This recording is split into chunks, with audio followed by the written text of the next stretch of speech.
Yes, people, and welcome back to Normski TV. Before you do anything, see that little thumb? Hit it. Hit the like button, subscribe and share if you are new. And what a weekend of football. The blue torch has been lit. The rivalry has started. Yes, it has started. Mr. Erling Haaland, we're waiting for you at the Emirates, bro. We're waiting for you at the Emirates. And yeah, we're going to be talking all things football. We're back again to discuss the weekend fixtures and all that has gone on. Now, obviously, there have been a few Carabao Cup games yesterday. And yeah, man, it's just been fantastic. The narratives, the media agenda, pundits' agendas, you name it. They don't like it when Arsenal now are saying something. You know what I'm saying? Now we're saying something. We've become relevant again. I believe so. We've become relevant again. And we are going to talk about this weekend. And listen, please, as I said, if you are new, please hit that like button. And thank you for those that subscribed this week. I really appreciate that. We keep going. And we are going to be talking. There's a Carabao Cup games on tonight. Some Europa League games are going to be on tonight. So, look, I know you're going to be wanting to watch those games. But listen, you have me to talk to you for an hour or so. And also, Mr. Big D, let me bring him in right now. And hopefully we'll have another couple of people joining us a little bit later. But yes, man, it's good to have you back. And first of all, let me say big congrats to Kofi Slotting.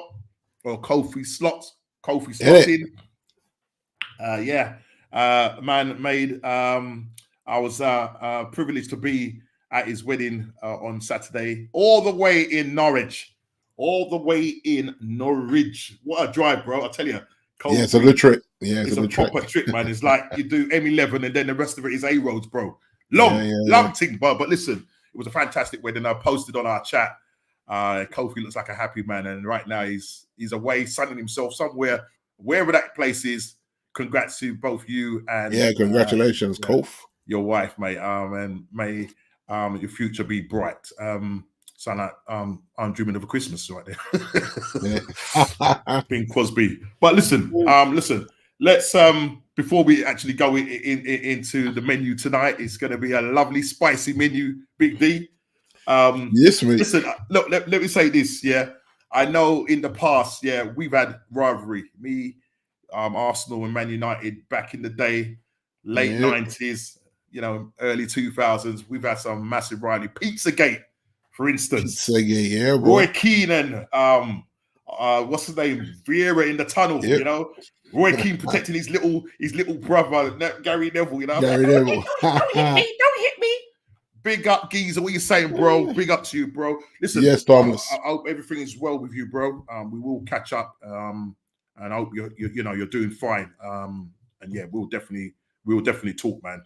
But listen, what a weekend of football, my friend. What a weekend of football, D. But before we actually go into the menu, because you know what I mean, I must have manners. I don't want to eat, drink my tea and everything before I ask you how you're doing, man. You know what I'm saying? So, yeah, how you doing, bro? I'm all right, mate. Yeah, the weather's been tragic, boy. Listen, I saw Northampton was flooded out, brother. Brother, we are getting mashed up here, boy. It's just started raining again now. I was like, serious? I gotta go out in this. It's been relentless. I think it rained practically from I drove through Friday night into Saturday for work, lashed all the way through that. Sheena went out in the morning. I woke up because I thought the roof was coming off the house. The way the thunder and I was like, what is this, man? Yeah, it's been an absolute mad one, Norms. So listen, it'd be totally different. When we was in Norwich, it was beautiful sunshine. Yeah, when you posted the video, I thought, it looks good, man. Yeah, it was proper beautiful sunshine. You know what I mean? The only thing was when we was leaving in the evening after the reception, mate. Boy, one piece of fog.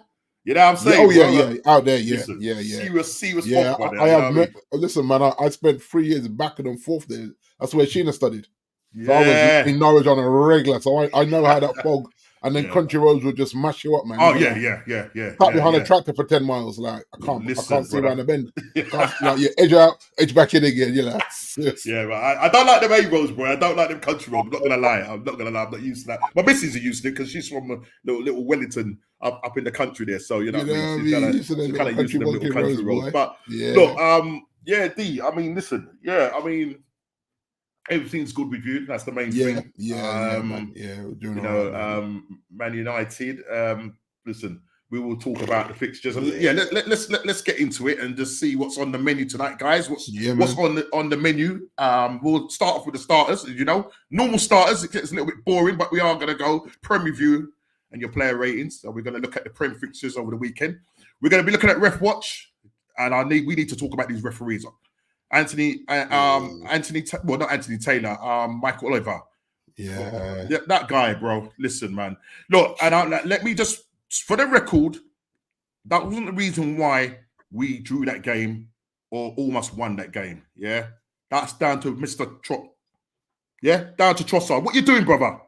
What you doing kicking the ball? Yeah, but the narrative is that there needs to be consistency. Yeah, they're consistently inconsistent, these referees. Yeah, because they're saying that the Doku, he should have got a yellow card now. Michael Howard Webb in a meeting, not a meeting, he was on TV with Michael Owen, and he said like when he was talking about the Rice situation, he said Rice should not even be near the ball. He shouldn't even be interfering with the ball. Doku comes along. Now, it looks, when you look at it, you know, Michael Owen said, look, the ball needs to go back there. And I think he's come and kicked it. And it didn't go back to where it was. Yeah? Now, but Norm, to be fair, is that dark arts? Is that dark arts, brother? But to be fair, he when I say kicked it, he passed the ball to past the player, but to another Arsenal player. Yeah. And the Arsenal player passed the ball back to the player who it was meant to be. Yeah. So is that dark arts, Steve? Come on, man. I'm not sure. I think if you they're accusing Arsenal of dark arts. But bro, though, the way you lot beating up on their goalkeeper, Bridget. Listen. Look, this narrative, right? Everybody, all of a sudden, Arsenal have now created the dark art. The dark arts have been here for a minute, Norms. For a minute. But the thing is, all of a sudden, because Man City didn't like it. It didn't go the way the script didn't go the way it should have gone. Yeah. And now you got Bernard Silva running his gums. Yeah. You got Haaland going around telling Arteta to humble himself and he says, running up his mouth against Skelly. Come on, man. Stay humble, man. Stay humble. You know what I mean? Come on, man. Listen, I'm not Arteta's biggest fan, but I have a little bit of respect, brother. I have a little bit of respect. When I saw that, it's very rare you see a opposition player pat a manager on their back. Because what he did, he patted him on his back as he walking past him and told him to stay humble. Said it twice actually. This is why Jesus got in his face. Then Jesus got involved, and then I saw Ben White just hanging Ben White was ready for that. I like Ben White. I like Ben White and his housery, mate. Ben was ready for that one. But but the thing is, it just reminded me, Norm, of our games back in the day when Wenger and Fergie were relevant and going head to head and toe to toe. It just there was nothing new there. The dark arts was nothing new there because I've seen it from both sides, both us doing it, both you guys doing it, and the Wenger and Sir Alex. So I saw it for what it was, that you two are top of the tree, and we're all, our ambition is to catch up with what you guys are doing. You know what I mean? Either you or Man City will win the title. You know what I mean? I still think it's wide open, though. But listen, in that sense, you know, Man City are known for it as well. You know, they're going on like, you had John Stones coming out and saying, "Oh, you know, they're really good at it," and blah blah blah. You had Carl Walker coming out running his gums. Listen, at the end of the day, you play to the whistle. The referee called you over. I don't know whether Pep was upset with the goal being conceded or the fact that, you know, Walker didn't get back in his place, because literally, when he got back in his place, he was literally in line, with Martinelli. But did he blow the whistle though, the ref? He just let it play on because there was a weird thing. Because this is what he said. This happens he a lot. Them both over. Yeah, and this is my thing. Second, what's the name? Big up to you, you say, bro. Yes, Junior. If you call them both over, then you've got to blow your whistle to start the game again. Because the referee stopped the game but we've to seen talk to the captains. Yeah, but we've seen. Yeah, but Norms, he stopped the game to talk to the captains because he's getting out of hand. The chippiness is getting out of hand. Yeah, but that's why he pulls them. Yeah, absolutely. So I hear where Walker's coming from. He said, I wouldn't be in that position. Yes, Craig. Yeah. If the ref didn't say, "Yo, but I've got to talk to him." When Martinelli picked up the ball, Walker was pretty much in line with him. Yeah, he was pretty much in line with him. So it wasn't like the ball was kicked because he was running back after we hadn't taken a free kick yet. It was whilst he was running back, and he got back pretty much in his position. Yeah, but the thing is as well, I suppose it would have been good to be in the stadium just to see the noise level, because to what they're saying, there was no whistle blown to restart the game. Arsenal just took the free kick. So he's saying, why call me? How many times have you seen that in the Premier League? How many times have you seen that? Yeah, it's the magnitude. It's the magnitude of the game. The fact that the rest of the City players surrounded them. Not one of them got booked.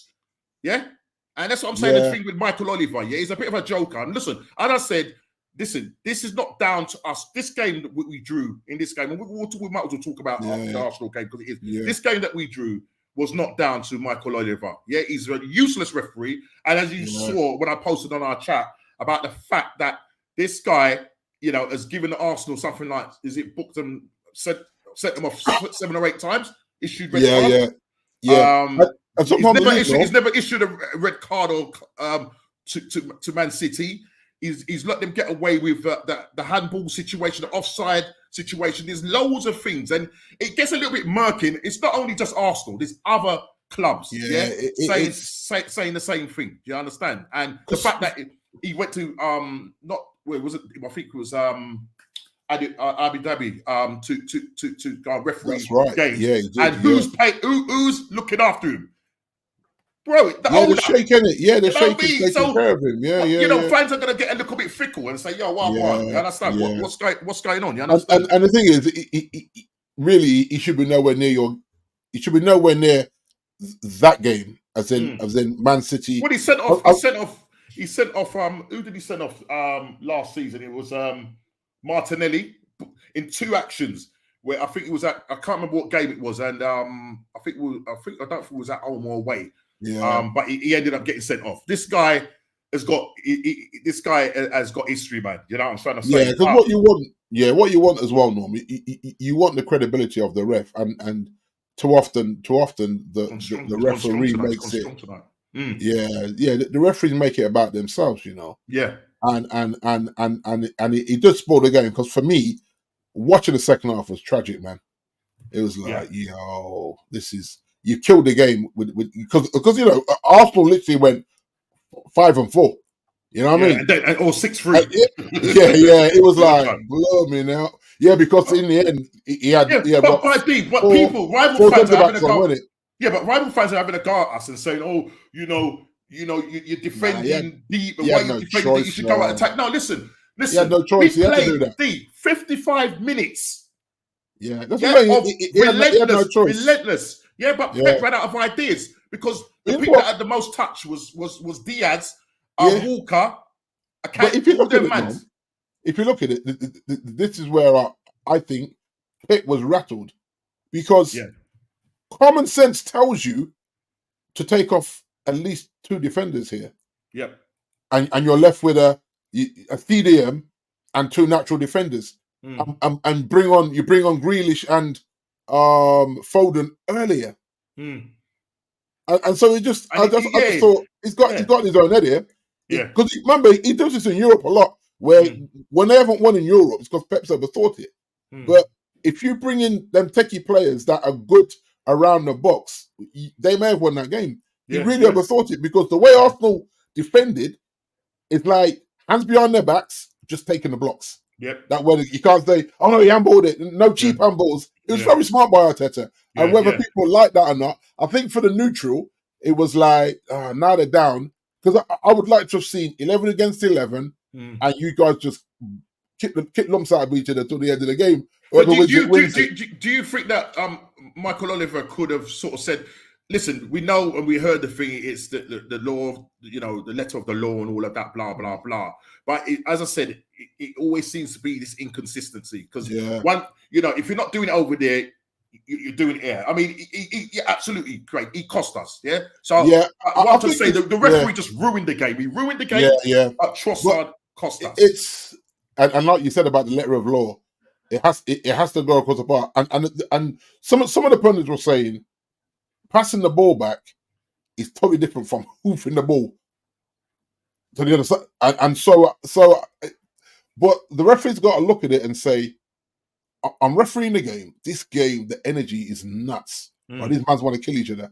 So from the start, he managed the game poorly, and then he lost the game. Though, in my opinion, as the referee, you lose the game. So when something like that happens now, you've actually got no choice because you've already lost the game from the first barge. He should have called Walker and Saka and said, right, listen. From that, see this foolishness, right? It stops now. Yeah. Play the game like it's supposed to be played. But he let it go. He let the first barge go. Well, I think it was on Rodri where he just ran into him. Just barged it. Yeah, I remember that one, Craig. Yeah. You're like, don't let it go. Just say, listen, the game just started. Stamp this out. We're not doing this today. That way you can respect the ref more. So now when he loses the game and then tries to get it back, it's too late, Norm. You're not getting it back when you've just been slack in a few incidents. Nip it in the bud and just keep it 11 in 11. So when you have the silly incident and then Trossard, he loses his head, as you know. He hoofs it, and I'm like, as soon as he hoofed it, I said he's gone. Yeah. Because some people were saying it might have been a foul on Bernard, but because I was a bit confused. I was thinking, what's going on? I said, why are you going to do that? You didn't need to barge him. Yeah, the ball was well away from our area. Why did you need to do that? So that's two silly things they done. They barged him. He was late with the foul, but the foul wasn't a yellow card. No, but still, you know what I mean. Sometimes some referees will do that. Yeah, will do that. You know what I mean. But I think if he didn't hoof it, I don't think he sends him off. No, I don't. Yeah, because the foul, okay, it was a foul, but it wasn't a yellow card foul. You know when you see games, you're like, it's not a yellow card foul, but he knows that he's already got one tick now. You do two more of them, you're getting a yellow card. But hoofing the ball away, you're just like, bro, why are you losing your head? Yeah, and I'm sure Arteta was fuming with him. I'm sure we find he didn't look fuming with him because obviously when he was coming up for Arteta hugged him. So normally behind closed doors, don't know. I think we'll find him. I don't think so. Because I think he cost you the game, Norm. I think he would have got on top of them.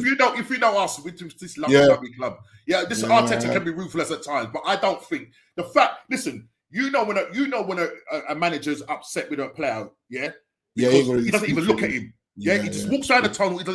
Man had his arms around him, bro. Yeah, and when he had the post match, Arteta had the post match thing, he was sort of saying, "Well, what do you call hoofing the ball away? I mean, look,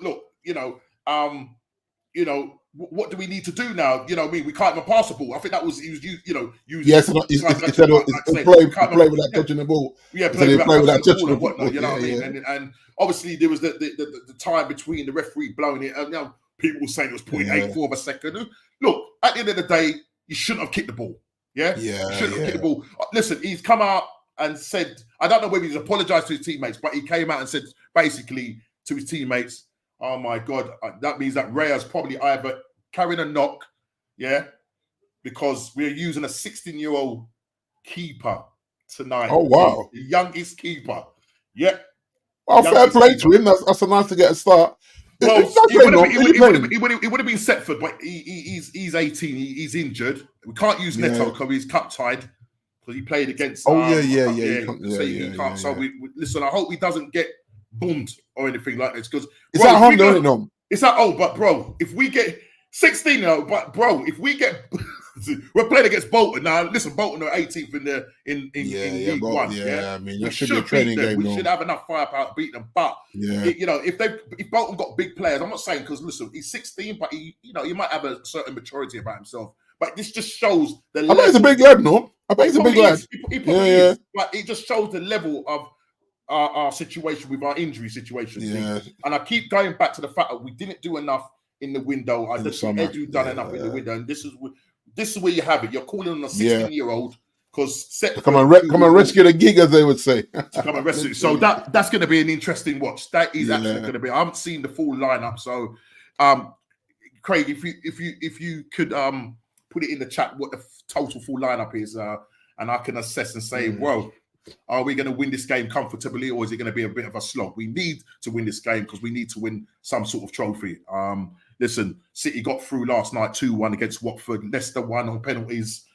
Chelsea, I think Ez was down at the game. Ez went. It's good. The game sent some pictures at the bridge, mate. At the bridge, mate. So 5-0 to the Chelsea. But look, this is what happens.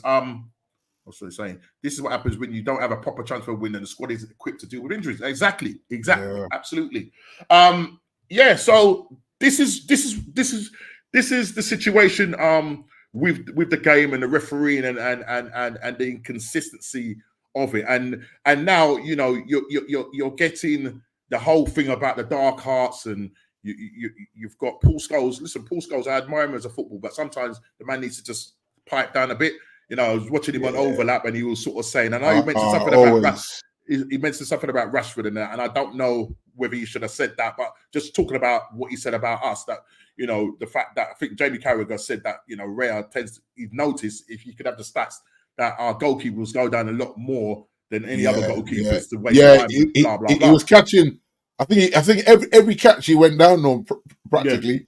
You have to take the pressure. You have to take the pressure. The pressure off. How many times have you seen keepers do that?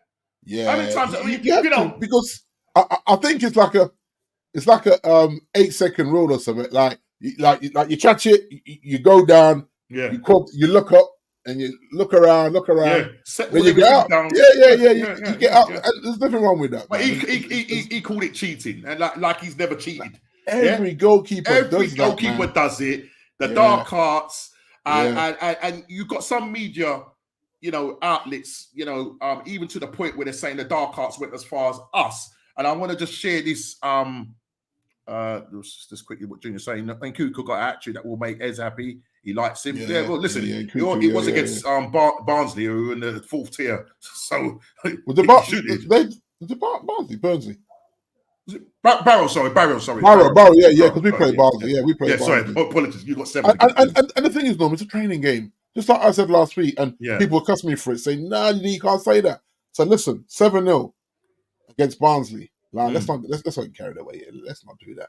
Yeah, because you saw what happened at the weekend, right? Yes, but you see, D. Let me just share this. And I was watching that, I thought, this is quite interesting. This little article from what's his name? He writes for the Athletic, and he was basically saying that I think his name is it David Bradley? Might be David Bradley. I'm not too sure, but the surname is Bradley. And he says just when the game of football was threatening to break out, of shoving around, returned in the 16th minute when take one of the Manchester City corner was aborted after Thomas Partey followed Havertz's lead by a clattering Rodri. So that was at the start of the game, of the ball, this time with a knee to the upper part of the Spaniard's leg. It all happened while City's Manuel Akanji and Arsenal Ewan Timber engaged in a spot of Greco-Roman wrestling a few yards away. A rare moment of double dark hearts, there we go again, the media agenda, and one with the serious consequences as Rodri was forced for the injury. So what he's essentially trying to say, D, was that Partey, he's getting enough abuse as it is with the off-field stuff, You're going to have the City fans coming at him now, maybe coming his thing and saying that he deliberately got Rodri injured for the rest of the season, causing an ACL. No, he didn't. They were both going for the ball. His foot got caught in the thingy, and lo and behold, he ends up with an ACL. How is that Partey's fault? But you're getting these guys, the media, writing this nonsense and putting it out there because social media is big. People are going to hang on to this. We're like sheep, man. You see, and then they just believe it. This is the trouble you're going to have, though, Norm, as well now. That referees are going to be overly looking for this now. Especially when it just when it comes to, I'm not saying just for Arsenal, but in general, They, because you see the antics in the box. Like we've seen it from football was young. That was holding on to shirts, man getting punched in his nuts, all that kind of stuff. It's all been there. We've seen it over the years, and they know that the referee can't see everything. This is why the TV cameras are so useful now. And I'm not saying that's what they're looking for, but I guarantee you that's what they'll be looking for moving forward, because so many people are complaining about whatever you did. I mean, even when John Stones scored the equalizer, and Gabriel had his shirt over his head, and my man bashed the ball in the back of his head, Haaland, as he ran past him. You're like, that's dark hearts, brother. What are you doing? Like, you would have thought he'd have been more concerned to get that said ball back to the spot to try and get the winner. Well, when they did go back, but D, when they did go back to the spot to do the retake, he comes smashing into Partey. Yeah. It's all payback. The blue, as I said, the blue torch now is being lit between Arsenal and I know Gabriel has said, "I'll see you back at the Emirates." Yeah, we'll see you back at the Emirates, mate. And I'm telling you, bro, Saliba and they're gonna set the dogs on them. Yeah, the dog gonna be on him. Here's the thing, though. Here's the thing that Arteta said. He said, "Oh, you guys seem to forget I was there for 4 years, right? As in at Man City. Like I know everything." But this is my comeback, right? As a kid, my dad taught me and my brother to play dominoes, right? But trust me, he never taught us everything. because he wasn't allowing us to beat him. I know that much. Exactly. So you're playing dominoes and you're like, and the man is like, "How are you working out my hand?" If this man, right, he'd be like, "Drop you this, drop you that." And I'm saying, right, okay, he's taught us how to play it, but he ain't taught us everything. Because he ain't losing to his kids. You know what I want? I'm saying, as Pep taught you everything, brother. Good analogy. Are you sure? Are you sure that Pep has taught you everything? But I get it. He's been there for 4 years. He knows how the club is run. He probably knows the training methods and what have you. But the thing is now, Norm, there's a lot of pressure. You think there's a lot of pressure on you guys? JP, yes, sir. Yeah, man. Yes, fellas, what you saying? Yeah, man. Good. All good. Just talking about the dark arts and Arsenal cheaters, the big dark arts, the stupid rhetoric that these rival fans are having a go at us about. Like no other football club has ever done it. Do you know what I'm saying? It's absolutely ridiculous. And the fact that, the other thing as well, they're having a go at us for sitting so deep. Yeah, that game, listen, let me just quickly give you an assessment of that game. First 15, 20 minutes of that game, they were all over us. Yeah, we was all over the place. We got done. Listen, Savio turned Calafiori, and next thing you know, ball in between. I think what's they need to be closer together. Saliba and Magalhaes, and he's got between them and he just slots it past him. Whether Rare could have done better, who knows? It's 1-0. You're thinking, that's it, mate. Bro, it could be a long day. It could be a very long day. And listen, the controversy with the second, the equalizer, where they're saying that he wasn't taken in the right place. What do you mean wasn't taken in the right place? Come on. I mean, wait, what free kick is ever taken in the right place? Exactly. But you had all the Man City fans running around. But it's the same as the throw-ins, don't know. You watch where the ball goes out, and you watch how many yards the player steals on a throw-in. Like they just keep creeping up until the linesman stops them. You're like, bro, what you do? You just took like 15 yards further up the pitch to throw the ball in from where it was. So it happens all the time. Everyone does that. But the narrative, it's just the agenda and the narrative. That all of a sudden, Arsenal have become relevant. We've rattled them, as some people want to say. Yeah, City are rattled. They don't like the idea that they haven't beaten us in 4 games, straight 4 games. Yeah, Pep don't like that. Pep doesn't like it. Yeah, and so the players are like, bro, and then as for Haaland, man, listen, we're waiting for you at the Emirates, bro. Yeah, we saw what you've done. We saw you flinging the ball in the back of the head. We see you coming up to Arteta, even though I'm not the greatest fan of him, and tell him to humble yourself. Tell him to stay humble, JP. Yeah, it was funny, man. Have a bit of what happened to Haaland here? Yeah. But what I can say, maybe he's got the mouth to say it, because at the end of the day, listen, the man, the way he's scoring goals for fun, 100 goals in 105 games. But Yeah, it's still, wild, have a innit? bit of Yeah. respect, bro. You understand? Have a bit Yeah. of respect. What's Craig saying there? If this team is serious, they'll click this season and actually aim to win a trophy. Rattling City is all good and well, but no one will remember us rattling them if we have nothing to show for it. And that is precisely it. We can do all of this talk and whatever. If we look, it was relevant when we was winning trophies and our rivals was Man United. Man United, You know, we had, as I said, we had the pizza cake, we had the stuff in the tunnel. You know, we had Wenger. You know, when you slapped us 8-2, and you saw Wenger standing up on the feet, he didn't know where to go. And his hands were outstretched, and the fans were baying at him. Those were the times, right? Those were the times, you know what I mean? Listen, you know, D, when we was on our chats, soon as Man United, we was going at each other. Now we just, you know, little friends. And now they're saying, I think Bernard Silva came out and said about Liverpool, you know, they're the only real rivals to us because they've won a trophy and that. But listen, they were all friendly, they were all pally.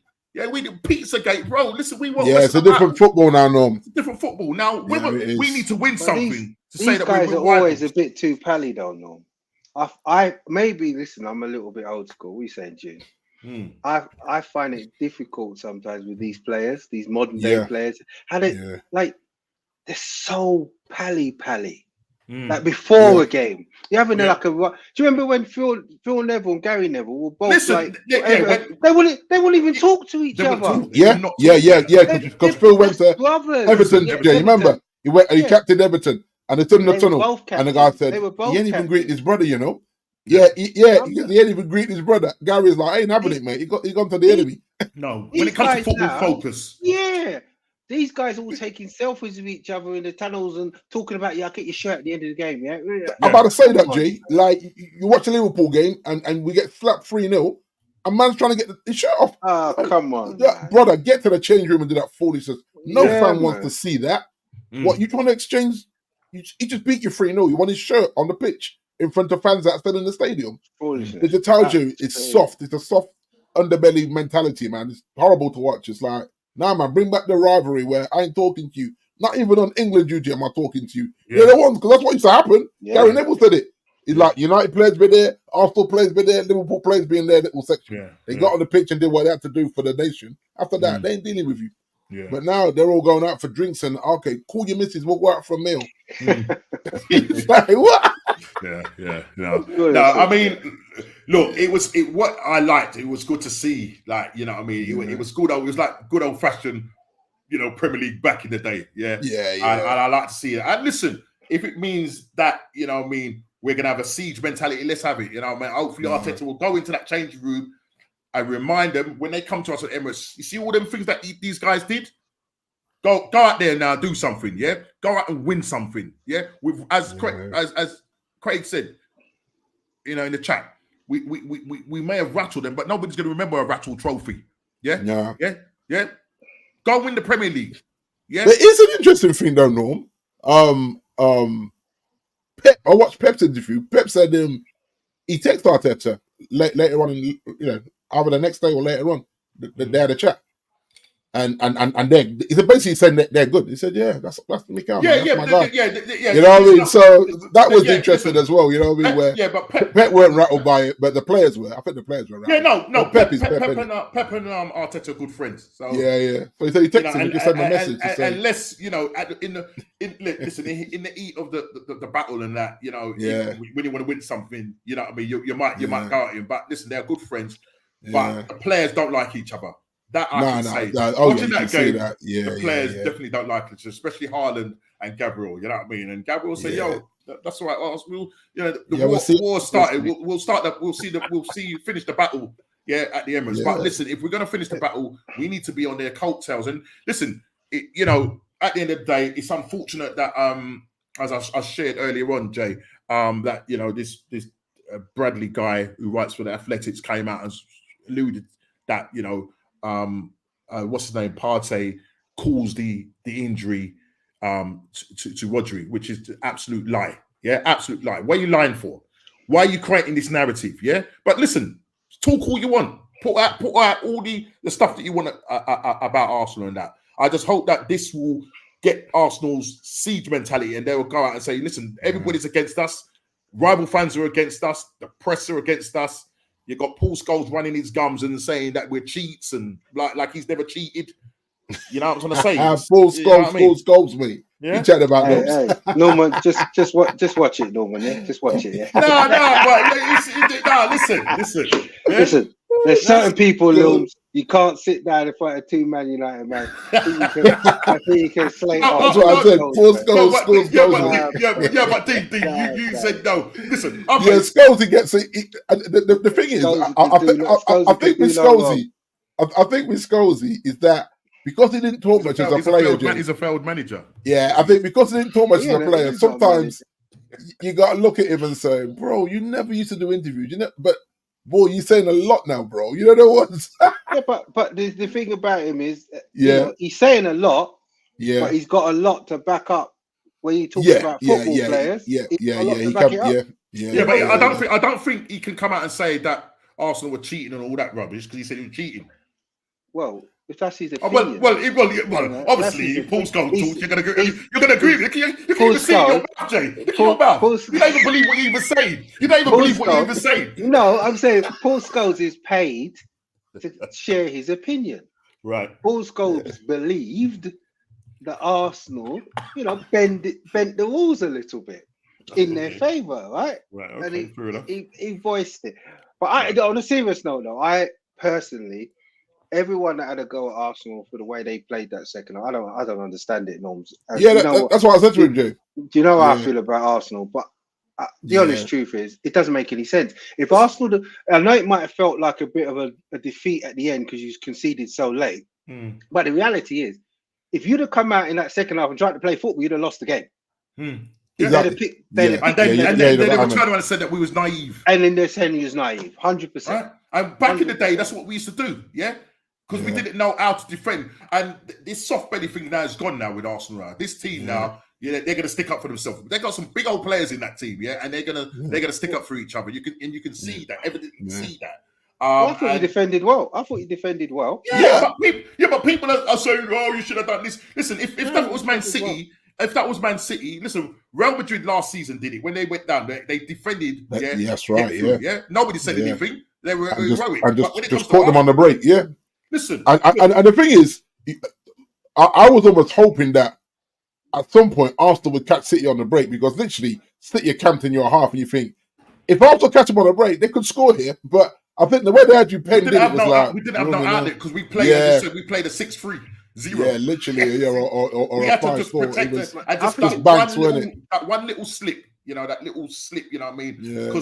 Because they couldn't get around us. Literally, everything was in front of us. You had a Kanji, you had Diaz as well, blazing the ball over the bar. They just couldn't get around it. It frustrated the hell out of them. And Pep just, as Dean said earlier on, why didn't he bring on Foden earlier? Why did he bring on Grealish earlier? Grealish and Foden should have come on 20 minutes before they came on them. Easily. Free kick. It was a corner, and then you know what I mean. We switch off, ricochets off of Kivior, and then my man is there to put it in the back of the net. And yes, I was deflated, man. Because I was just counting down the seconds. I was doing 10 minutes. 10 minutes there. 10 minutes there. I was just cutting it down. Thinking, come on. Well, you saw what's his name?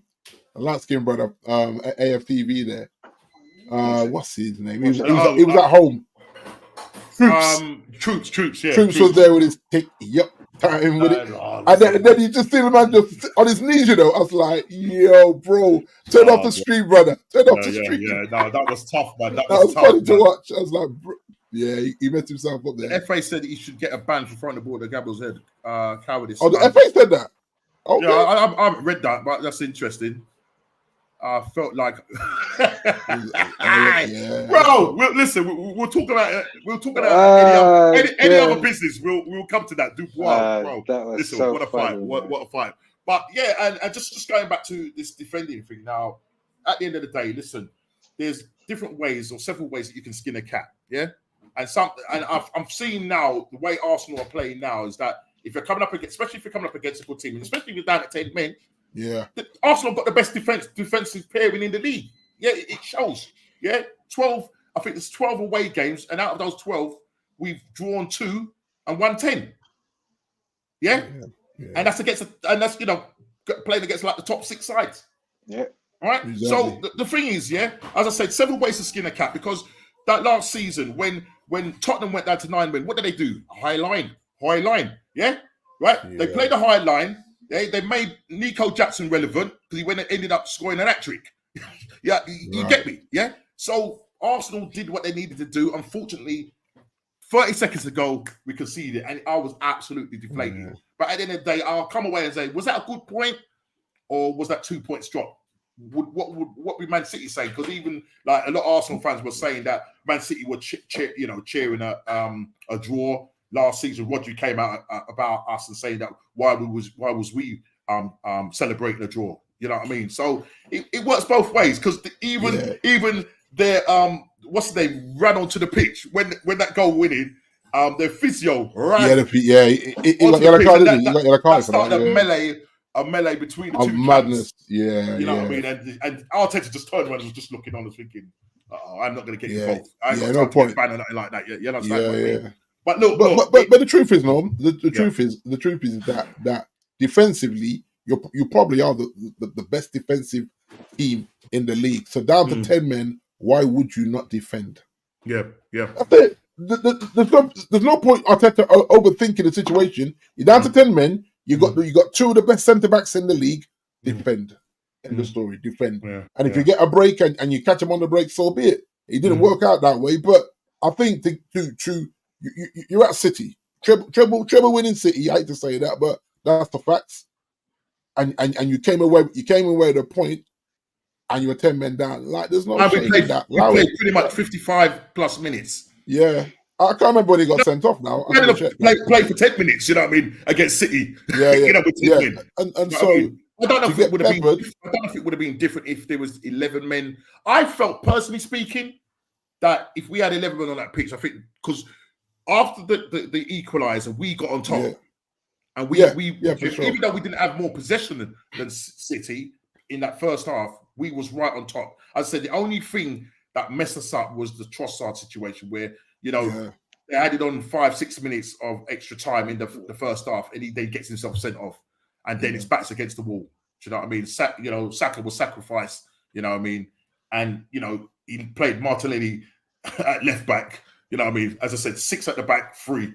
And literally, Partey, Declan Rice, get the ball, just hoof it away. Just hoof it away as far as you can. We didn't have the outlet. Now, if say we had 11 men on there, would we have left more space? I don't know. Would we have gone for it more? 2-1? Yeah. Would we have sat that deep? I don't think we would have sat that deep. I think we would let them have the ball. When it breaks down, then we hit them on the break. But listen, but I think that's dangerous as well, though, Norm.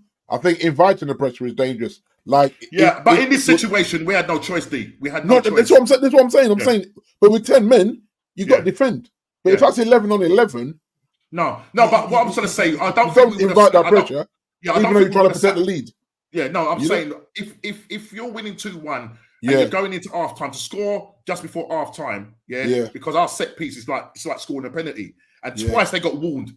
Yeah, but no, that's what I'm telling you about Gabriel, man. Yeah, bad boy. Like, if I had Gabriel J with Delit right now, I'm nice, I rate him. I do. I personally play for my Brazil as well, so I'm very biased with that. Yeah, but I'm very biased with that because he's a Brazilian man still.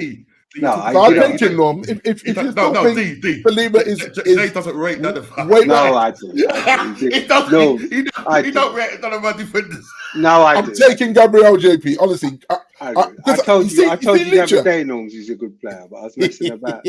Yeah, because the way Norms, the way he just puts himself about for them set pieces, man. That's what I miss, and hopefully Delict can be that for us, Jay, because he's showing some signs of that. He looks dangerous from set pieces. Yeah, and so he looks dangerous. But we've missed that. We've got this set piece culture. I think we took from Man City. Is it? He's just doing wonders with us. Literally every time we go for a set piece, it looks like we're going to score. And they show a split screen of the goal. They show the split screen. They show okay. So tonight's team news for Man United, just to let you know, because they are playing Europa. Are you playing Ajax? No, FC20. FC20. Sorry. So are they German, Jay? No. It's Eric's old team. He used to play for them, didn't he? He used to play for them, yeah. He was their captain, Jay. He won a cup with them. Is he at Yeah, home yeah, or when I away? copied them.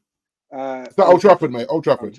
Okay. So this is the team news. Onana in goal, Mazuri, Maguire, Martinez, Delot, Ngate, Ericsson. Ericsson is playing quite well for you guys. He's playing a lot at the moment. Fernandez, Rashford, and Zertsky. I will come back with the comment that he rested Kobe. That's good. Yeah. I'll come back with the comment. Gabriel is Arsenal's top goal scorer. Yep, with 2 goals. Oh, he's joint top goal scorer. I think he's got 2 goals in the Premier League. I think all comps might be more, but I know he's joint top with. But he in terms of defender, he's scored 16 goals in the Premier League since he's joined Arsenal. That's very good. I have him in my fantasy. I always have that man in my fantasy. He's really always getting heavy goals, mate. That's like John Terry. That's like John Terry. John Terry back in the day. Exactly. Yeah. Who would you say was like that for Man City back in the day? Man City, Dunn. Not Man City, sorry, not Man City, Man United, sorry. I know Dunn was good. Dunn was good. I remember Dunn. I tell you, Steve Bruce used to get goals, you know, Jake. Yeah, Steve Bruce was the guy. Steve Bruce used to get goals, Norm. Steve Bruce was the guy, and so was Dennis Irwin was a left back, but Dennis Irwin, but he used to take penalties as well. Penalties, that's right, yeah. But Steve Bruce with the headers, Norm, back in the day. Won us the title, didn't he? Yeah, but this the lit guy, he looks very good. He looks very good on set pieces, and you know what I mean, like anything. Apparently, he's lightweight, Norm. According to Souness, he's lightweight, mate. I mean, come on, man, get out of here, man. Well, Souness is having a go at everybody, isn't he? He should be on TV, you know. Really, he shouldn't be on TV anymore. What happens when my guy gets back? Yoro. He's back in training. Yeah. And Malacia as well. Is Hoyland back as well? Hoyland's on the bench today. He's on the bench tonight. Okay. He came on against Palace. Yeah, he looked lost though, Jay. He needs games under his belt to get himself back into something, you know. Yeah. When we get to, I suppose we ain't got to United yet, but but it has to be Xerxes for me anyway. For now, anyway. So I'm happy that Xerxes started. I'm happy that he's resting Kobe. Yeah, he's overplaying the kid, man. The kid didn't get a break in the summer, really and truly. Well, listen, guys, with just before we finish off with the subject matter of Man City, and obviously this is relevant to Man City now. Rodri out for the season, pretty much. It's a big loss. That's a big loss. That is advantage Arsenal. That is a massive. Well, it's advantage Arsenal. I would say it's advantage Liverpool. So I think Liverpool are playing well as well. They're playing well in our title. But look. A question. It feels like you want to lose, Norm. That's what it feels like to me now. I don't know, D. I don't know. I'm not too sure. I'm not too sure because Pep always finds a way. I'm being quite serious because listen. I think if you look at their record, but look at their record without Rodri. Well, it's good. Don't get me wrong. I'm not saying it's terrible, but it's not the same. But if you look at the masterstroke with Gundogan coming back, I think that's huge for them. That's huge for them. Yeah. Well, this Gundogan coming back. Gundogan used to kill United all the time. Mate. Yeah. So this is Man City with and without Rodri, all comps since defeat to Tottenham in February 5th, 2023. There you go. With 78 wins, games, 16 without, 59 wins. Sorry, it's 59 wins. And 10 wins without. Yeah, but look at that now, Norms. Sorry, Norms, but look at that, right? 16 games played without him, and they've lost 5 of them out of 16. Yeah. That's a lot of games for Man City. That is a lot of games. That is he's definitely there. He's definitely a very important. Him and Haaland. Yeah. If Haaland in any way gets any kind of injury, but the reason why I say that it's ours to lose, I wouldn't go that far, D, because last season, Haaland was out for at least 2 months or so. Haaland's not as important to them as this guy. Yeah. They can win without Haaland. They showed you that in the past. Yeah, because they can play with the false nines, Jay. They can win without Haaland. And put Foden in the false nine, put Bernardo Silva in the false nine, and still win a game. You know. This is their guy. This is their main guy. Yeah, he's a bad man. This is absolutely. He was down for the Ballon d'Or. Obviously nominated to. I don't know. I mean, with this injury, hopefully they will still look at it and say, he deserves it from last season because he's absolutely fit for Spain and for Man City. This guy is just absolutely incredible. He's a machine, mate. Yeah. 100%, what he does. 100%. But I wouldn't put it. We have a good chance.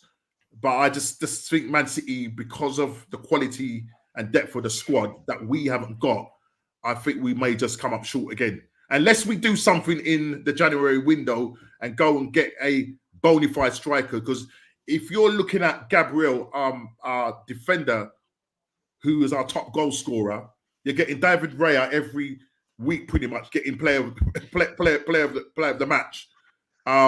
It's a little bit of a worry because I think this is where we're falling short at the moment. We might find our shooting boots. Hopefully tonight, we'll start. Who playing tonight? Is this Carabao Cup? Yeah, Carabao Cup. Bolton at home. We should start getting our shooting boots on.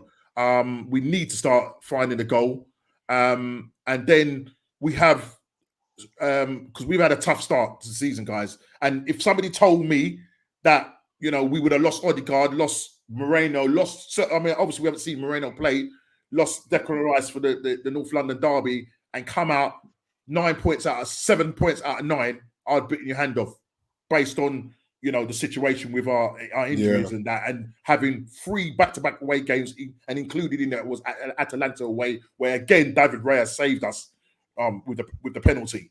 Yeah. So we've done well. We've got away 2 tough games away from home. Aston Villa away from home, we've beaten them.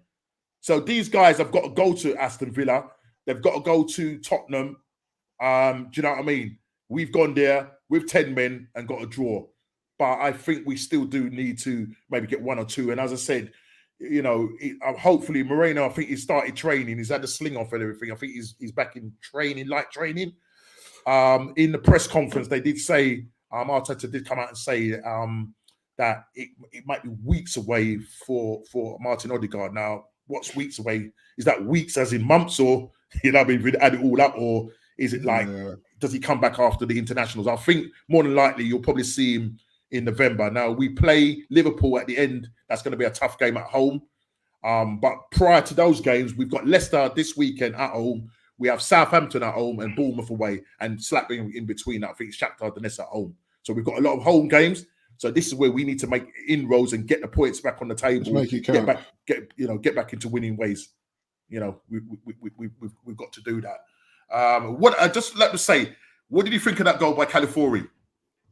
Yeah. He caught that well. Yeah, he caught that very well. Brilliant goal. He's going to be in contention for a goal of the season. Yeah, sure. Yeah.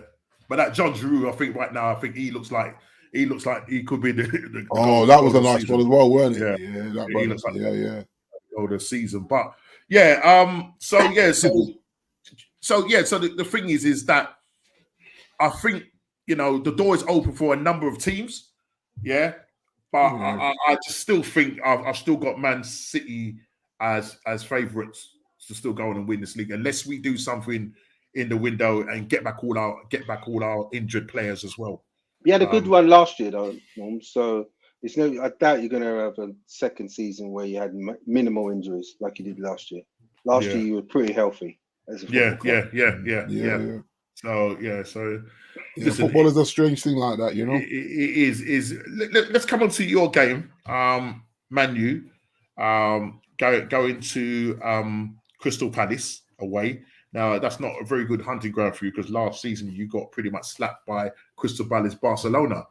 That time, Elise was playing, Eze was playing, and they were balling out against you. Interesting thing, though, guys. So I want to ask you why Rashford was left on the bench. Having a situation where he's been scoring goals, I think 3 and 2, and it was quite a surprise that he left on the bench. And Paul Scholes, your favourite player, or one of your favourite players, Jay, came out and sort of said something to the effect of that he was asked why was he left out the side, and Paul Scholes, you know why he's left out the side. If you guys are finding it difficult to score goals, why would you leave him out? he must have done something. He must have been disciplined for something. This is what Paul Scholes came out and said on the overlap. Now, is he right to have said that? And have you heard? Has anybody got any in the know or IDK of what's happening? Why he didn't start? Obviously, he started tonight, but he didn't start. The manager, his rotation. That's what the manager told us. But why is Paul Scholes coming out and saying this? I don't know, because obviously they feel like that's not true. Clearly, they feel like the manager. I mean, look. Eric Ten Hag is like any other manager. You can't believe a word that comes out of their mouth in the press conference, right? They tell you what the hell they want to tell you. But so, well, if it is something else, I don't know. But it was straight. As soon as I saw the team sheet, didn't I call you, D? Yeah, he called me straight away. He called me because I didn't seen it yet. Before Jason called me, I didn't see the lineup. I said, "What is this? You waited for this guy to score goals. You kept playing him, so he can score goals." The moment he scores some goals, he's on the bench. So I was confused. I was confused about it because I was wondering, Jay, if he's breaking. You remember how Beckham used to just break curfew? I wonder if Rashford is doing that. He just keeps breaking curfew because I remember Beckham saying he used to sneak off to see Victoria when she was on tour, right? Yeah, and then he jumps on a flight, and Alex is on the flight. He said he had a mini heart attack. He went, rah, the boss is on the flight. Like, he's trying to sneak back to Manchester, and Ferguson's on the same flight as him after him doing the sneaky leak. You know what I mean? The difference was, he's the ball out. Yeah, exactly. Yeah. He's the ball out, man. What I call the top players always have a little bit of that indiscipline when it comes to their social life. But if that's what you're going to punish him for after getting him, I know it's Burnley, but you want it, like Jason said, you want him to start scoring, he starts scoring, and then you bench him. And I keep saying Garnacho's not a starter for me. He's an impact player. And he just keeps... If you've done something wrong, D, I haven't got... Like, fine, right? You set rules, you set standards, whatever, right? If players don't, then they get disciplined. But when you don't tell the fans nothing... Right, it creates more issues. Yeah, it's a wind-up, isn't it? Yeah, it's a wind-up. Because, like, come on, bro. Like, whether we agree with you or not for whatever the punishment is, like people just turn on you really more than. That's right. Yeah. Because he's on thin ice with the fans anyway. Yeah. Exactly. Yeah. So like it's almost like not enough. You know, I try and give him the benefit of doubt, but every little thing I'm like, look, that's another little thing. Little thing that you're. You know, I'm holding against you now. I'm holding this against you. I'm holding... So because nobody understood it, Jay. Like pundits, the fan channels, everyone was like, why did he take off Zertsky as well? Because you lost all your. I don't understand it. Don't understand it. Criminal, Jay.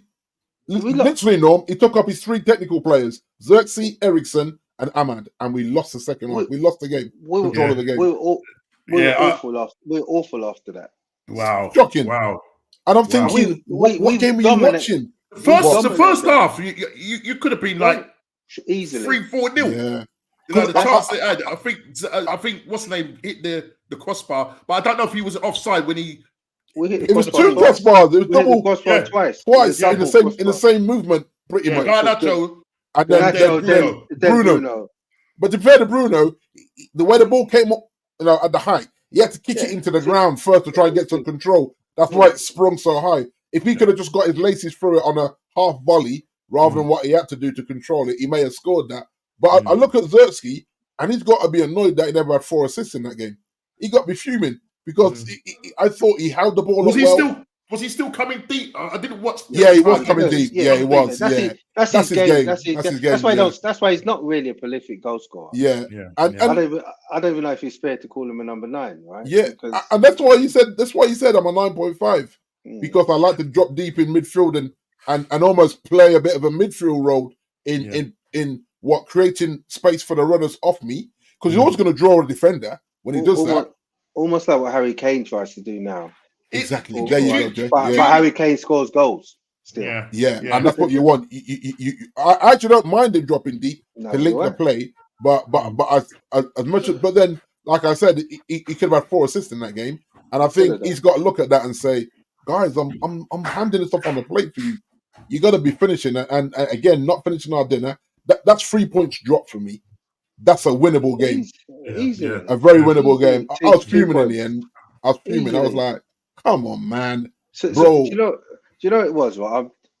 I was so upset after that game, right? Because it just felt like, oh, what is this guy doing? Yeah, What I'm trying to, this is what I'm trying to do, right? And it's not easy. I'm trying to flip it a bit and say, all right, this is the first time in God knows how long we've actually done the things he said in the terms of dominated possession. Yeah. Right. Sometimes he said we dominated possession. You're like, what game was you watching, mate? No, we haven't. Nah. But actually, they apart from they did have a couple chances in the second half towards the end. Yeah, Nana made that double save. Yeah, but really, we dominated that game. We should have won that game. Yeah, but Edison played quite well. Edison played well. I was going to say this, Norm. He just turned into prime Peter Schmeichel, didn't he? It was like the thing is, right? You have to remember, he ran his gums against Eric, so he was going to do everything in his power to keep that clean sheet, man. Yeah. But some of them saves he made, Jason, was bad boy saves, you know. Yeah, I know. I was like, this brother, you know what I mean? Because I remember when he started for us, he had some shaky games, man. But the moment he's in the opposition's thing, you see this man pulling out saves that he never makes. And I said, he's trying to prove a point here, man. This is and that's the problem. When you sell players and they come up against you and they feel like they've been hard done by, it's always the way. Yeah. It's always the way. And I expect if Sancho gets a chance to stick it to us when we play Chelsea, he'll do it as well. I don't think they'll let him play. I don't think they'll let him play. Oh yeah, so it's the long thing, isn't it? Yeah. Another assist. He's gone. I know, another assist. I know. I want to play, but it all died down. I'm not bothered. By him. Yeah. I ain't bothered by him. Honest truth, I ain't bothered by him at all. If he balls out for them, great. If he balls out for them, great. It just wasn't working for us. So what's the point? Yeah. Like it wasn't working. But he wasn't used right, Jay. I mean, and I'm not trying to be a fanboy here. I just look at now Xerxes, Jadon, Ahmad, and Ericsson in the team together in certain games.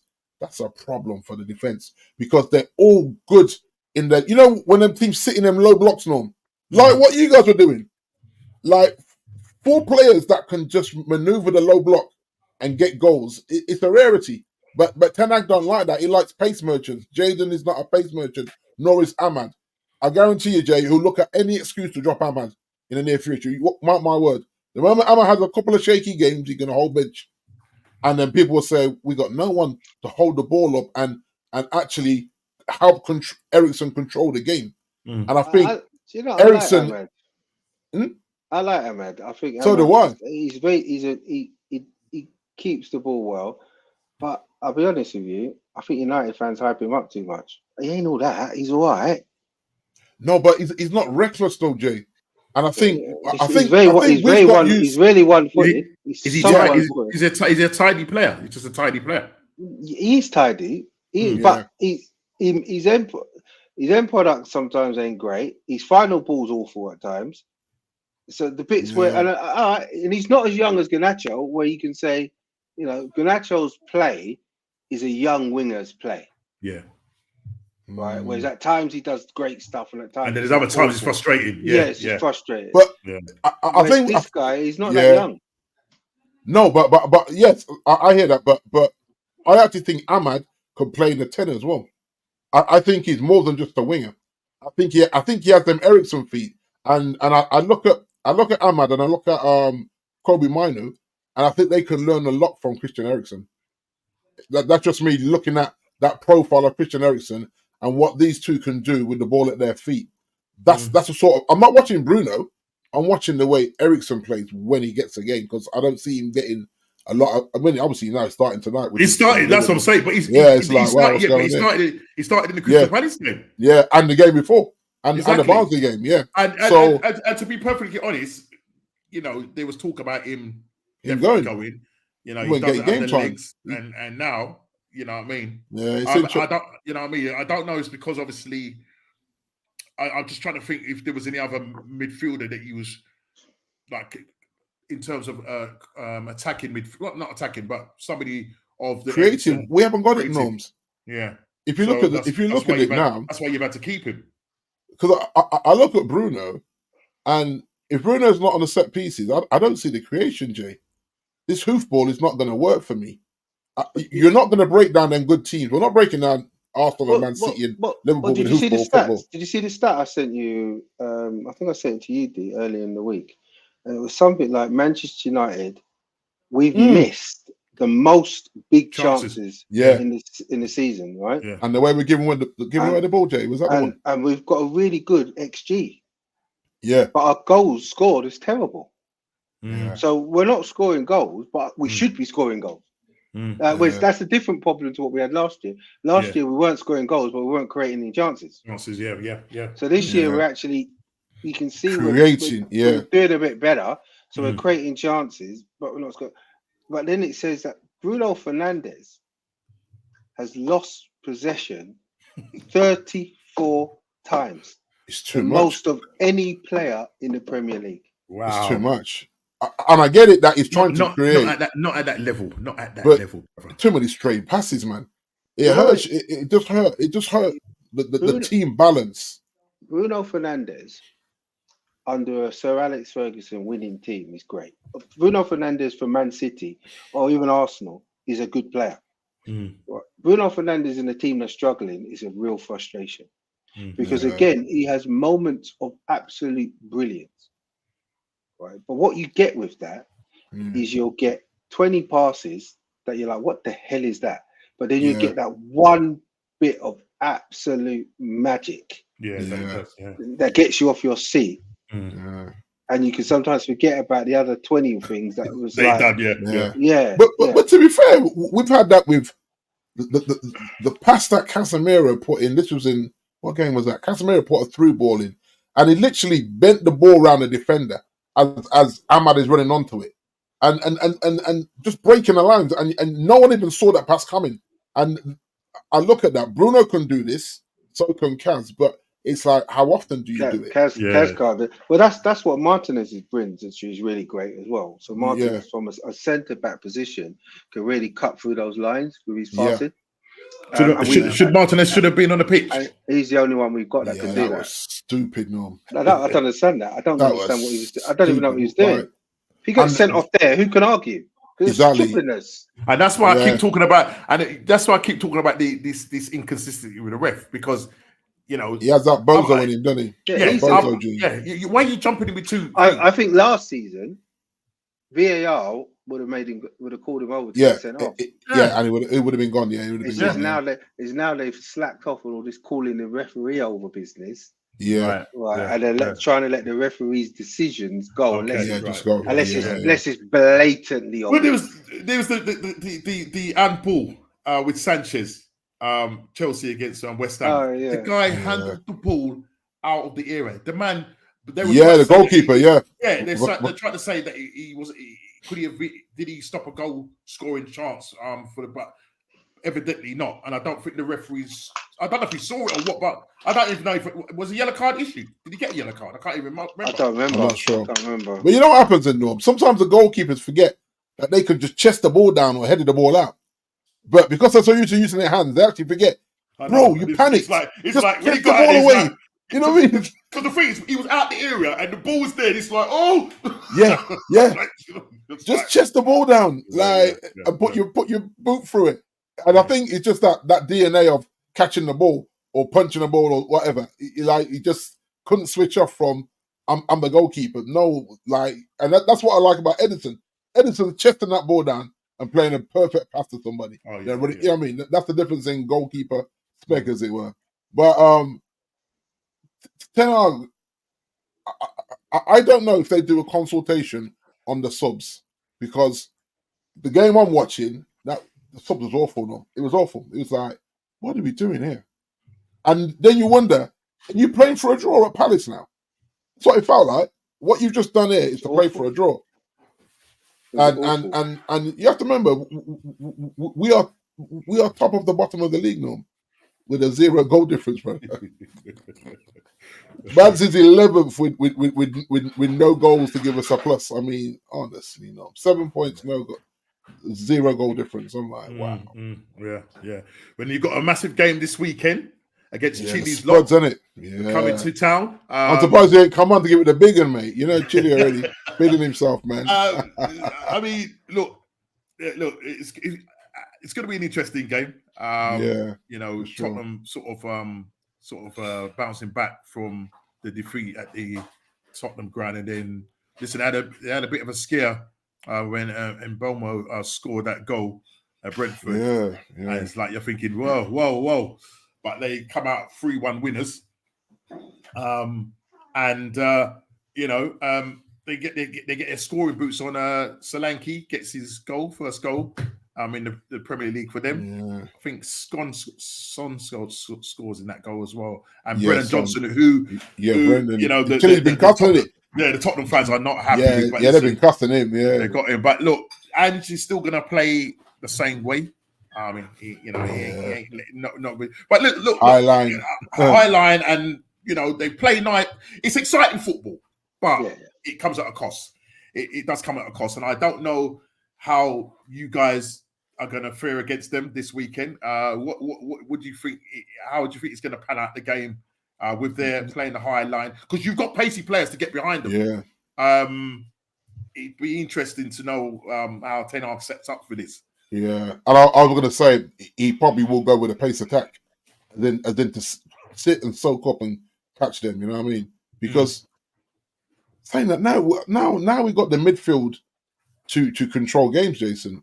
In that sense, we've got a real number 6 who puts himself about, just cleans up and gives the ball to an Eriksen, whoever. So it will be interesting to see whether Ten Hag gives up possession for counter-attack football. Yeah, I was going to ask you if he's going to. But this is what I'm saying to CD, and I'll say this with Arsenal. As I said there's several ways that you can skin a cat, and sometimes you have to adapt your game. Now, Tottenham, you know, throughout the Premier League, have that, believe it or not, have the highest possession of all the Premier League teams.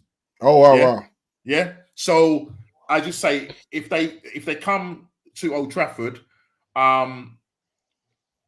is Ten Hag going to let them have the ball, and then you know what I mean, if a stray pass comes in and you've got like the likes of Eriksen or what's his name? What's this guy's name? The number 8. You know, pinging at Bruno, pinging that ball out to Garnacho or Rashford. You know what I mean? And hitting them on the break. You know what I'm trying to say. So it's going to be an interesting. I mean, what's their what they've been like coming to the. How they've been faring when they come to Old Trafford? Are they good or they what's their form like? It's a good question. I mean, last season, they didn't beat us at Old Trafford last year. I think they beat us there the year before, actually. Right. This is on Sunday, isn't it? Yeah, Sunday. Yeah, 4:30 Sunday. Yeah, I know. I'm going for a win. Okay. Do you know what the thing is? This is what I'm saying. If I try now and be a little bit more positive about things, the football's getting better. Yeah, definitely better to watch. Yeah, you can definitely see that. Yeah, you can see patterns and of play now. I'm about to say that, Nom. Yeah. You're seeing that we're keeping shape, that we're moving and passing in the triangles, trying to break the lines, even balls along the ground, trying to split the midfield and all that. You know, there's a lot more. There's a lot more incentive to score. Yeah. But I still think we're not clinical. I think that's what scares me. 100%. It's like, come on, guys. Okay. I think if again, maybe this is just hope more than anything. Yeah. But I guess if we look at it as like progressive steps, is the next step us now to just like first step is us like let's keep the ball, let's get those patterns of play, let's to become more dominant in possession. Yeah, and then will the goals come? In time. That's what I'm hoping. Well, you still just with the Achilles heel. Say, for instance, if you do concede a goal first, do you think your mentality has changed, or you think your head still drop, even though you've got a goal difference of 0? Because obviously you're not scoring. I'm hoping we'll soon find out. We'll find out. I'm hoping it's changed. Because they're saying all the right things. Everyone who goes to the training grounds telling us it feels different. It's different. It smells different. that sort of vibe we're getting. Aura. Yeah. Aura, Real Ferdinand was there the other day. Real chat too much, man. He thinks about how different it is there now from going there a few years ago. But the low was talking about how it feels completely different this year. But this was the same Rio that said I was there, man. Rashford was smile on his face and then he gets dropped. And I'm like, what Rashford were you watching there, bruh? Because they're saying this. This was all being said after we lost 3-0 to Liverpool. Right. Yeah, that's right. Yeah. The players were something obviously. Listen, I've been watching some of the training videos. There's someone that has access to film the training videos. It's been on YouTube. Should have sent a link actually yesterday. I just watched. There's no commentary. Just watching them train. United do that. They show videos like that sometimes. But it wasn't. It just came on my feed, so I just clicked on it because I was just like that. And I'm watching Onana, right, Jay? He's a lazy trader, you know. Oh, is it? Yeah. All the other goalkeepers are doing everything correctly. Knees up in the air. My man's knees are barely coming nowhere near his waist, you know. I said, look at this brother. He's like he's cheating in trading, man. Honestly, and it's funny to watch though. And then they're doing the rondos and all that, and everyone seems like like I say, a lot of smiles on the faces. But I was watching Onana. I said, "You see, you're chief. Like you're already at a disadvantage being a black goalkeeper. Now you got to train properly, my brother. You know what I mean?" Like, well, I think what we got to look at is just when adversity does hit. Yeah, exactly. As I said, after that Liverpool game, you're just thinking, "Oh, here we go again, rinse and repeat." But look, that game looks like it's forgotten about, and you've all moved on from that. So, listen, it's another test this weekend. You're at home. Jay said that he's expecting to beat Tottenham. I am. And we'll see what happens. I do have concerns if we lose this game, though, Jay. Yes, so would I. I think if we lose to Tottenham and 3 or 4 teams leapfrog us, and we're now 14th or 15th in the league, that's a problem for me, man. Yeah. Psychologically as well. And everybody in the top 5 are winning. Yeah, that's a problem for me. You know what I mean? I'm like, it's another must-win game again. It sounds really cliche. I don't think you're on your own, D. I don't think you're on your own. Yeah, he has to win this one. I don't think the draw's good enough, Jay. We haven't got enough points on the board. He has to win this one. So we've got to start winning. We've got to start winning football games. We've got 7 points or something like that. Yeah, 7 points with a minus. With a 0 goal difference. We've got to start winning football matches. It's the reality of it. Yeah. No more excuses, because if you look at the squad now, that squad is deep. If you think about it now, it's literally Malacia and Luke Shaw that ain't really left to come back. Everyone else is back. Oh, Yoro, but Yoro, that's long term. That's a whole thing in the cast. But if you look at, literally got his whole squad there now. And Malacia was back. I don't think he did the impact stuff, but he was doing all the footwork training on the grass. Yeah, I mean, tonight, you need a good result to take you into that game on the weekend. Yeah, for sure. You don't want to end up. Yeah, you don't want to end up losing this game, or it being a drab 0-0, because then Tottenham are going to be. I mean, look, Tottenham play this. No, do Tottenham play this week? Or do they play? Do they play Europa this week? I think they do. No, they played. They played because they played tomorrow. Carabao. They played Carabao last week, so they must be in Europa. Yeah. So they're playing this week. I just remember now because they were interviewing Son and the manager. I was just reading a little snippet or article, and Son was just effectively saying, like, look, there's too many games. And a number of players have already come out. Rodri's already come out, and some people might even attribute the injury that he picked up against us as the fact that they're playing far too many games. Son has come out and said it's far too many games. Alisson's come out and said far too many games. Akanji's come out and said far too many games. I sent an article, Ten Hag saying the same thing. So a lot of players and managers are saying the same thing, but it seems to be, listen, as much as they want to talk and say whatever, listen, the Premier League, UEFA ain't going to listen, because it's just business as usual. But they are worried that, there's so many games that they don't have the time to recover, and there's going to be a lot more injuries this season. There's just going to be a lot more injuries. Look, they played tonight, and then they got another game the weekend. No, they're playing tomorrow, Noms. Who? Spurs Yeah, are no, playing that's what I'm saying. tomorrow. Yeah, that's what I'm saying. Yeah, that's what I'm saying. they're playing. I'm saying Karabakh. you play. No, I'm saying you're playing tonight, and then you're tonight, playing Sunday. It's do you know what I mean? It's you know what I mean, and then there's disadvantage because some teams, gets maybe a day or two days of rest. Yeah, because we have the advantage playing today. Yeah, and Spurs playing tomorrow. And that was the same thing. Spurs are at home though as well. They're Norm as well. They're at home. They're not on the road. So Man City, when we played Man City, they played on a Wednesday. We played on a Thursday away to Atalanta, and then we had them again on the Sunday. So it's tough going, and if the players are saying that they're threatening to strike, let's see whether that happens. We'll just see if more injuries occur. And the players say, "No, well, we can't be dealing with this. We cannot be dealing with this tough workload. That's the scheduling of football, and obviously with the internationals coming up as well, teams and players are going to be going away to play for their national team and stuff like that. But look, it's mad. I just want to. There was one other thing.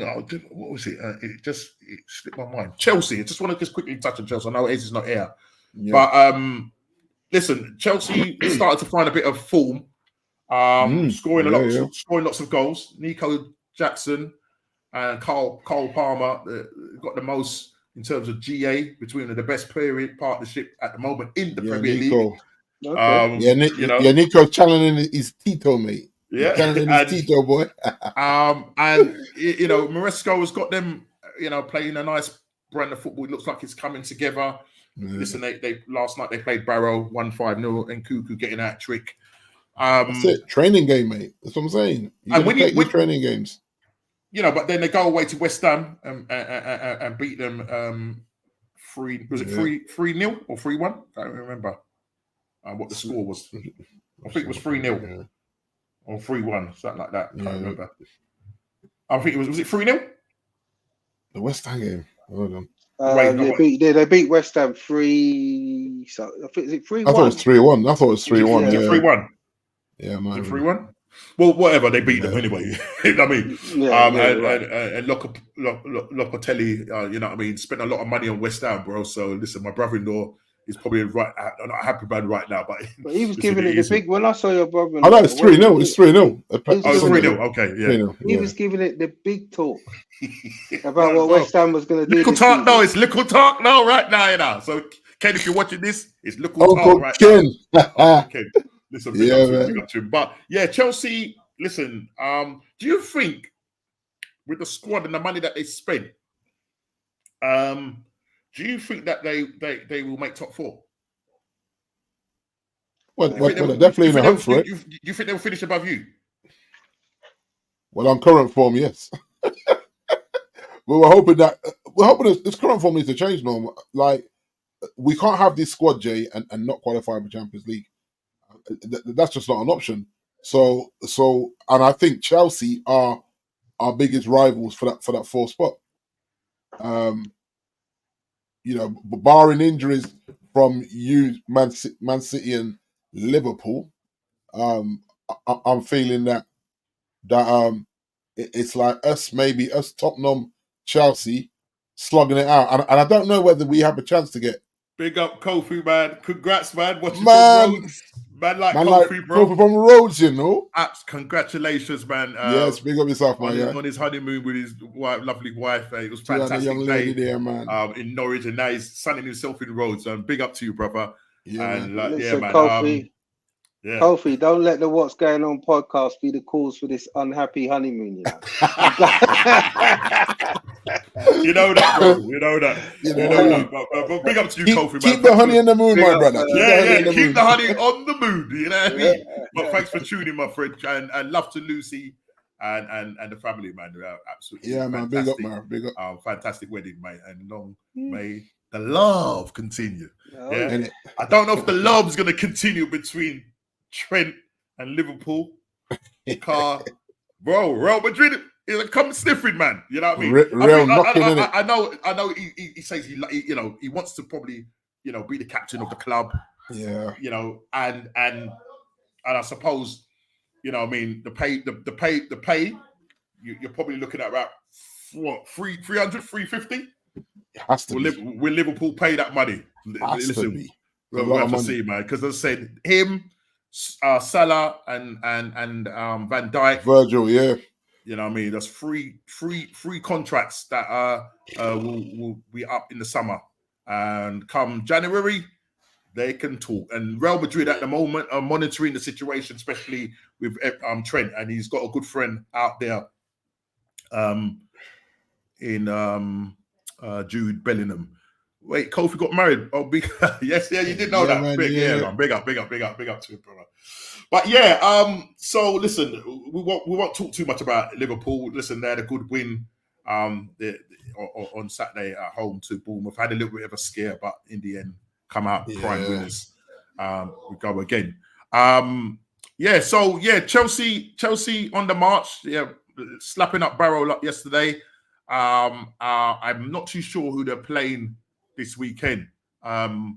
Chelsea. I think they're at home. I think it might be at home to Nottingham Forest. I think, if my memory serves me right, is it Nottingham Forest? One of them teams.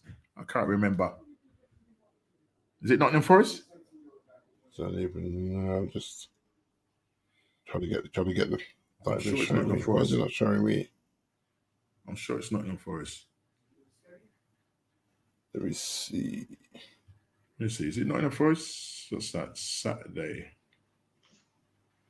The apps are failing me tonight, boy. Well, go on. Sorry about that, Norms. It's Saturday. Oh no, I'm looking at the wrong one, isn't it? So we're talking about Chelsea. Yeah. Oh no, Brighton. Sorry, Brighton. Home to Brighton. Right. Brighton. Yeah, Brighton. That's gonna be an interesting game.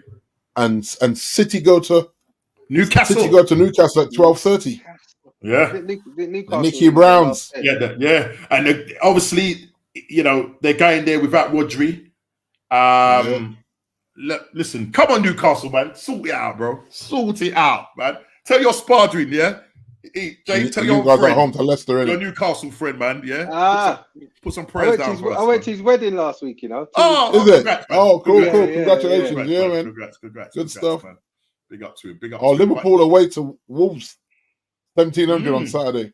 Kofi, Liverpool away to Wolves. I'll try and get him back on, Norms. Definitely. Yeah, man. Anytime. But Wolves, I'm worried about Wolves.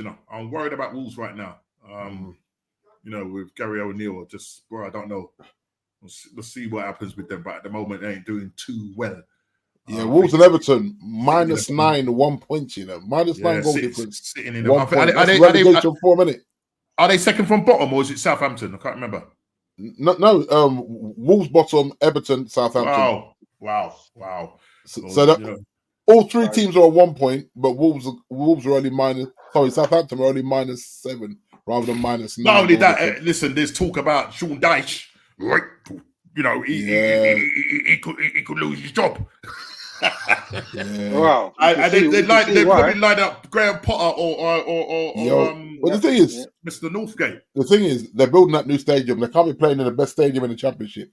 That don't make no sense, man. You know what I mean? You can't spend all that money and get relegated on a new stadium. Southgate's not a bad shout for Everton. Yeah, he's out of work, isn't it? You're right there, JP. That way you don't come to us. It's Norman shout. You need him to go to Everton, man. Someone take him, please. Before Sir Jim gives him a call and says, "Sorry, talking of new stadiums, they showed a little snippet of your potential. Potential, yeah. And the amount of money that he could generate for the British economy. Business, proper business, isn't it? Yeah, man. They presented that at the Labour Party conference. I know. Is it? Yeah. Oh, see, them ones. That's chess, That's doing things with chess. Before you go Labour conference, Wow. So we got the Labour MP for Manchester on. Right. Yeah. That's right. Part of the committee. Okay. Yeah. Sir Jim's not stupid, Yeah, getting the right people on side, innit? Getting the right people on side, But he's not going to be using taxpayer. It's not, as far as we understand, he's not going to be using taxpayer. No. Not for the stadium. I think they want to use the taxpayer for the infrastructure. Which is fair enough. Yeah. And I said it's going to be probably one, if not the best complex in the whole of the world. You know what I mean? Yeah. And looking at that, there's 100,000 seater stadium. 100,000 seats, and all. That's a problem, you know. Jeez. Because you have to remember, we're already making money, regardless of the Glazer debt. Yeah. You put 100,000 seats in Old Trafford or the new Old Trafford. And how much new extra corporate seats they're gonna add? I know. Yeah, you know already. That's the killer. That's what makes all the money. Yeah, exactly. Definitely. All right, I got to watch this kickoff, mate. Yeah, I got it. Listen, I'm just gonna quickly share. D, could you I'm gonna just put this on there because we are coming down to this because I want to go watch my game. I don't care. I don't care where I am, Norms. No, but you need to see. You need to see. Jay. I'm still sticking with my strategy now. Just because you're doubting me, so I'm going to show you it's going to come. I'm going to show you it's going to come good. And I ain't doing this one. It's going to be interesting. Because listen, the thing is, let me just say this now because I know that I'm gonna allow it for this time. And Chile, if you're watching the playback, you both you and Chile can go for a score line for the same team. Okay. That's the only time I allow it.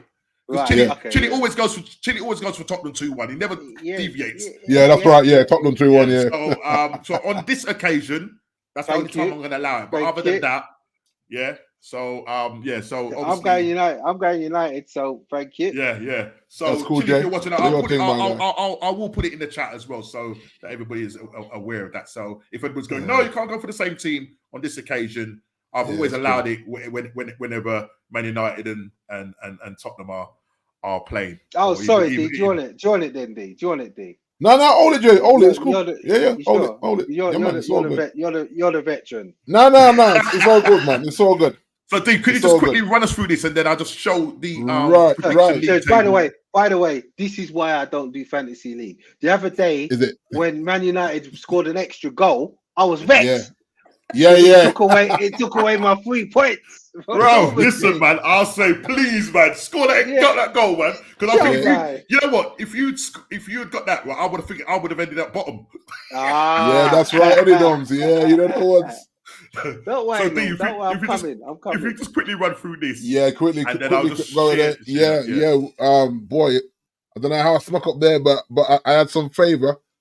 Wow. Even though I didn't put the captain's armband on Haaland because I thought this might be a 0-0 thing. So I just gambled on that. But yeah, a solid 73 there. Frank, nice 81 there.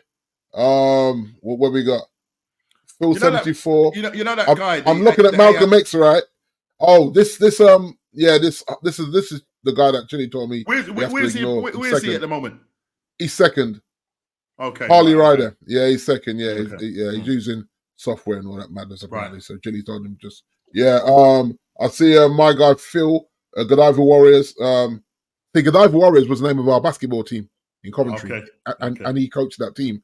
Oh, yeah, wow. So he coached that team. Oh, right. Oh, okay. Yeah. Because we have Lady Godiva, that is the one that rode through the street naked back in the day on a horse. Yeah. So so that's how he's got the Godiva Warriors for that. Ain't that a chocolate brand as well? Maybe Godiva chocolate. Godiva, I think it is. Yeah. You see it in the States all the time. That's it. Yeah. It was there. Kofi, obviously, Kofi had wedding on his mind, so he dropped down to 15th. Ez 62, so Ez leapfrogged him in 14th. Malcolm X, a nice 58 there. Can you scroll up? Can you scroll up a bit? No, it's because I'm what I did, I just made the screen bigger, and it will only let me to 11. Yeah, and Norman's controlling that. So I don't know if Norman can scroll up. I can't scroll up. I can't scroll up. Yeah. Because you're sharing at your end. I can only. Yeah. That's why I was. Yeah, it's very. Yeah, it won't let you do the. Not how I got it on my phone like this. I can't. You probably can't even see it. Yeah, but I can. Yeah, I will try to get it like that so you can see the whole league. Because there's 17 of us in the league. So my brother JD, he's bottom, but he missed game week 1. He said he forgot to click. Right. He picked the team and fell asleep and forgot to click the save, so he missed out on game. Where's Malcolm X? Is she above? Yeah, she had same 58 points. Yeah, so she's but Kofi is the one that's dropped. She scored quite well then, didn't she? She scored quite well. Yeah, 58. Yeah, anything over 50, especially when they're pulling players off before half time and stuff. That messes up as well. When players get subbed at 45 minutes, they lose points. You have to play 60 minutes to get your full starting points. She's struggling with transfers at the moment. Well, I'm going to look and see. See, she captained. I was saying that she captained Trent. She got 22 points. So that's right. And she did well. Did he score or did he set up? I think he must have scored an assist. He must have scored. No, 2 assists. I think Norm. 2 assists. 2 assists. Right, 2 assists. And a clean sheet. Yeah. 2 assists. So she got 22 points for Trent. So that's good. He was her highest scorer. But she's getting there. I told her that if she's not going to go with Haaland or Watkins? Mo Salah, she's got to captain Ollie Watkins. Okay. Or Isaac, but I would say Ollie Watkins over Isaac, or even Cole Palmer. She's got Cole Palmer in midfield. Okay, yeah. That's a good captain's armband as well. So yeah. So we go again, game week 6. Okay, let me just do this last one here. I like this one. What are we dealing with here, Norms? Where is it? Listen, before you put this table up, right? My wife's father always told me the race is not for the swift. For the swift. You see me, Jason.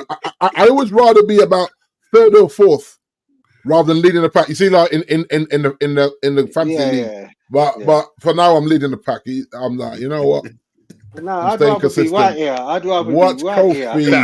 Get out of here. Right, so D, absolutely on it. You're kind of you're in terms of your form guide, you and Kofi, because if you look at it, it's literally the mirror image. Yeah, look at your form guide. As in 3 blues, 1 red, 1 green. Yeah, but if you look at the screen, he got 3 games ago, he got a green. Yeah. Then he got 1 wrong, and then got a blue. You flip it the other way, you got the outcome right, got 1 wrong, and then this last week, game week 5, you got 3 points in there. So so at the moment, Big D and Kofi sit top. So Kofi, well done. You're sitting top still. I like Kofi. With 6 points. Norski and Chili on 3 points. Ez on 3 points. And the race is not for the swift. It's for the ones that sit. It's for the ones that sit at the bottom.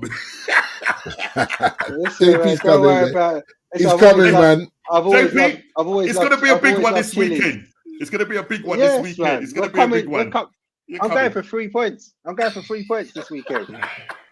Well, right now, just to let you know, Arsenal are winning 1-0 against Bolton. Declan Rice with the goal. That's what I'm saying, Norm. It should be a training game, Bridget. Hopefully, for you guys.